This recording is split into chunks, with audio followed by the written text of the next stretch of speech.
The lecture hall of the Galactic Naval Academy buzzed with the usual pre-class chatter. Hundreds of cadets from dozens of species filled the amphitheater-style seats, their scales, fur, and chitin gleaming under the sterile white lights. Maggie sat alone in the back row, her plain gray uniform a stark contrast to the elaborate dress codes of her alien peers. She could feel their stares. More specifically, she could feel them staring at the tarnished badge pinned to her chest. A simple circle of oxidized metal with the crude outline of a planet etched into its surface. Earth, a world most of these cadets had only read about in historical footnotes. Is that actually from Earth? A Vorlaxian cadet hissed to his companion, his serpentine tongue flickering with amusement. I thought they melted down all those relics for scrap. His friend, a towering creth with 4 arms and crystal-like skin, laughed, a sound like grinding stones. Probably bought it at some salvage market. Humans always were sentimental about their lost colony. Maggie's jaw tightened, but she kept her eyes forward. She'd heard worse. Much worse. Earth hadn't been a lost colony. It had been abandoned. When the Great Expansion began 3 centuries ago, humanity had scattered to the stars, leaving their cradle world behind as resources dwindled and better planets beckoned. Now, Earth was a footnote, a curiosity, a punchline. The doors at the front of the hall slid open with a pneumatic hiss. The chatter died instantly. Instructor Vexthal entered the room, and the temperature seemed to drop. The Archon was a living legend, a veteran of the Cataclysm Wars, decorated hero of the Siege of Andromeda, and one of the few beings alive who had commanded fleets across 3 galactic arms. His exoskeleton was black as void space, marked with silver scars that told stories of battles most cadets couldn't imagine. His 6 legs moved with mechanical precision, and his compound eyes swept the room with predatory focus. Cadets. His voice resonated through translator chips embedded in every seat. Today we discuss the Foundation conflicts.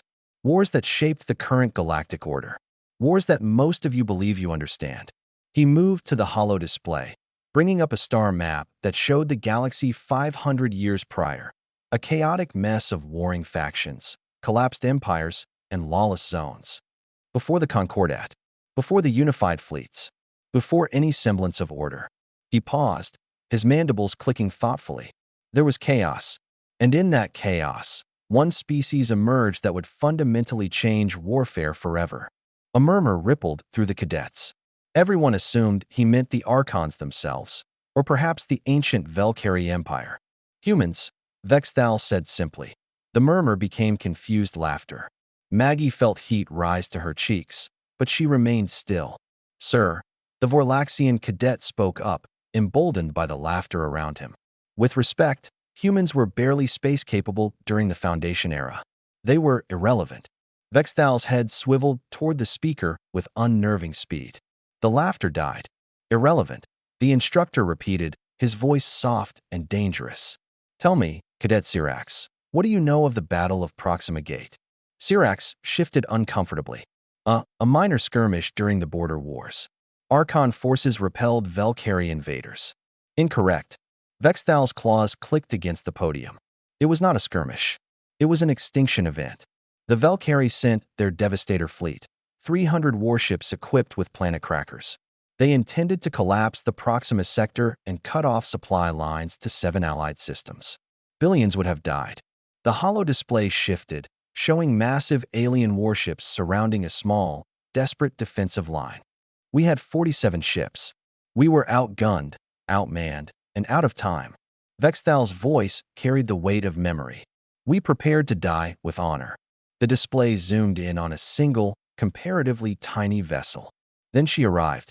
The ship on the display was ancient by modern standards, barely more than a retrofitted cargo hauler with weapons welded to its hull. But something about it commanded attention.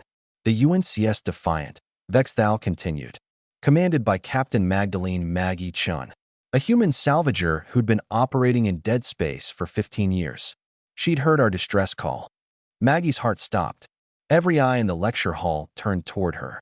One ship, Vexthal said, his voice rising. One human crew of 47 souls. They saw our desperate situation and did not run. They did not calculate odds. They did not debate protocols.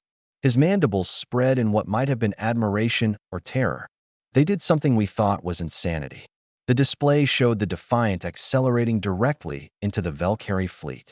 Captain Chin executed a blind FTL jump inside a gravity well, a maneuver that should have torn her ship apart. She materialized inside the Valkyrie flagship's shield perimeter, fired every weapon she had directly into their reactor core, then jumped out before the explosion. Gasps echoed through the hall. The flagship's detonation created a chain reaction. 17 Valkyrie capital ships destroyed in 40 seconds. The fleet broke formation. We counterattacked. The Valkyrie retreated. Proxima held. Vexthal moved from behind the podium, his legs carrying him up the aisle. Cadets pressed back into their seats as he passed. He stopped directly in front of Maggie. After the battle, Captain Chun refused all medals. Said she'd just been passing through. She took her crew and disappeared back into deep space. He studied the badge on Maggie's uniform, the rusted, worn metal that had drawn so much mockery. But before she left, she gave me this. From beneath his armor plating, Vexthal produced an identical badge, though his was polished, preserved with obvious care. She told me, "This is from Earth. It's not worth much to most people, but it reminds me that humans don't need to be relevant to everyone. We just need to matter when it counts." The silence in the lecture hall was absolute. Vexthal's head lowered, a gesture of profound respect in Archon culture. Around the room, cadets began to rise, following their instructor's lead. "Cadet Ephraim," Vexthal called out. A young man near the front, another human, stood uncertainly. "Come here." Ephraim approached, and Vexthal gestured to Maggie as well.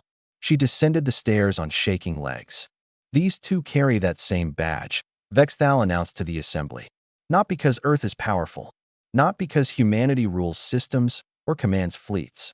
His compound eyes fixed on each cadet in turn, but because their ancestors understood something we had forgotten in our sophistication, that courage isn't about odds, and legends aren't built on relevance. He turned back to Maggie, and for just a moment, she saw something unexpected in those alien eyes. "Kinship, your grandmother saved my life, cadet. She saved billions, and she did it without expecting gratitude, recognition, or even survival." His voice softened. "I've spent 50 years trying to teach cadets what she understood instinctively." Maggie's vision blurred. She'd never known. Her grandmother had died when Maggie was young, taking her stories to the grave. The badge had been a simple inheritance, a connection to a forgotten world. "Dismissed," Vexthal said, as the cadets filed out in stunned silence. Several paused to nod respectfully toward Maggie and Ephraim. The Vorlaxian cadet, Syrax, stopped, his earlier arrogance replaced with shame. "I apologize," he said quietly. Maggie touched the rusted badge, feeling its weight differently now. "It's okay. You didn't know. None of us did," Ephraim said softly beside her, "but they would now. And they would remember."